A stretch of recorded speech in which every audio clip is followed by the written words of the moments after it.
अगर आप बिल्कुल ठीक तरह से कपालभाति करते हैं टॉयलेट जाए बिना, तो इसका मतलब है कि अगले दिन आपको सख्त पॉटी आएगी ही आएगी। बात असल में ये है कि हम एब्डोमिनल मसल्स का जो यूज करते हैं कपालभाति करने के लिए, वो इंटेस्टाइन्स को मालिश देता है।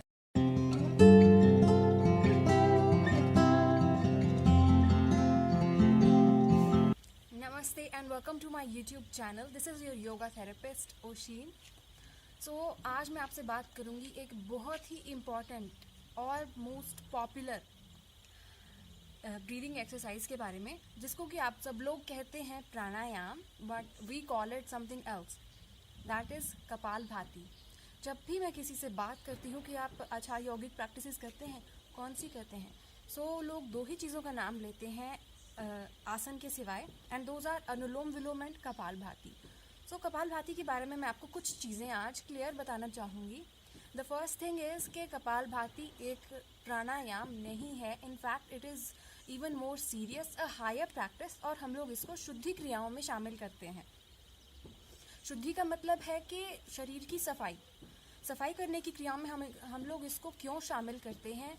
उसका रीज़न ये है कि इसमें अंदर से सफाई होती है, और उसी कारण से ये प्रैक्टिस थोड़ी कॉम्प्लेक्स भी है, यानी कि जटिल भी है, और इसीलिए इसके सिर्फ फ़ायदे ही नहीं, कुछ नुकसान भी हो सकते हैं अगर इसको ठीक से नहीं किया जा रहा तो कैसे इसको ठीक से करना है और इसके क्या लाभ और हानि है, ये मैं आपसे आज शेयर करती हूँ।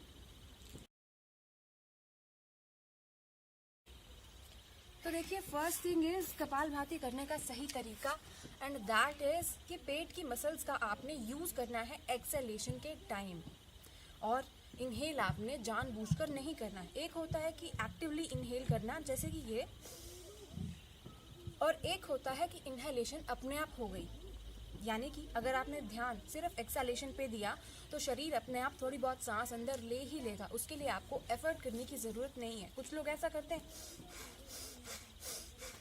सो that's not the right way to do kapalbhati. Actually आपको सिर्फ एक्सेलेशन पे ध्यान देना है। इनहेलेशन शरीर अपने आप कर लेगा, अपने मतलब की सांस वो खुद शरीर अपने आप अंदर थोड़ी बहुत खींच लेगा, और वो थोड़ी बहुत ही काफ़ी है। तो एक्सेलेशन के लिए आपने पेट की मसल्स का यूज़ करना है। जैसे कि गुब्बारे को, अगर हम भरे हुए गुब्बारे को, बिना गांठ लगे हुए गुब्बारे को अगर हाथ से दबाते हैं, तो जिस तरह उसमें से हवा निकलती है, ऐसे ही आपके पेट में से निकलनी चाहिए। यानी कि पेट को आप प्रेस करें, उसकी वजह से लंग्स भी कंप्रेस हो जाएंगे, और ऐसे आपकी सांस बाहर आ जाएगी। That is the only and I think most important step. पहली बारी आप पूरा भर के सांस लेंगे, और इसके बाद आप जानबूझकर इनहेल नहीं करेंगे। देखिए, इस तरह से।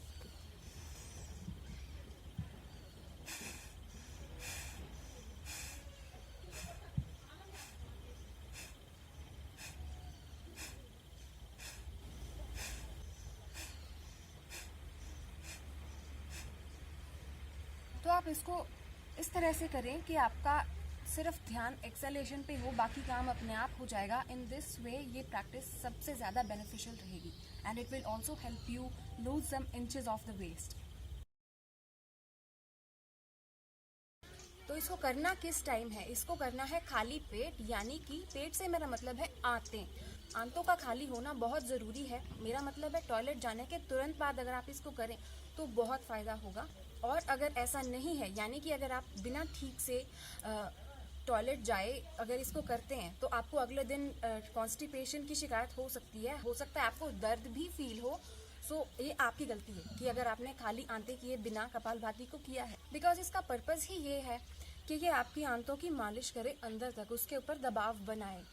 आपको ये बहुत ज़्यादा ध्यान रखना चाहिए कि टॉयलेट जाने के तुरंत बाद ही 5 मिनट निकाल के आप इसको करें, और शुरुआत में आप इसके 100 से ज़्यादा स्ट्रोक्स ना करें, और जैसे जैसे आपकी प्रैक्टिस बढ़ती जाए तो आप 500 तक इसको ले जा सकते हैं। स्ट्रोक से मेरा मतलब है एक्सेलेशन। इसके बारे में ये थी सबसे ज़्यादा ज़रूरी चीज़ें। तो ये सिर्फ एक फिटनेस के लिए ही नहीं है, it is also very much beneficial for blood circulation. पूरे शरीर में सर्कुलेशन ये अच्छे से भेजता है, और इसका नाम ही कपालभाति इसलिए है कि आपके कपाल पर चमक आ जाती है, मतलब फेशियल ग्लो के लिए ये बहुत ज़रूरी है। अगर आपकी नाक ज़्यादातर सूखी रहती है तो प्लीज़ आप अपनी नाक में बादाम, तिल या सरसों का तेल लगाएं, ठीक उसी हिसाब से जिस हिसाब से आपके योगा थेरेपिस्ट ने आपसे कहा हो। जी हाँ, सबका शरीर अलग अलग होता है, तो इस बात का ध्यान रखें। और परामर्श के बिना कोई ज़्यादा सीरियस प्रैक्टिस कभी ना करें। Thank you.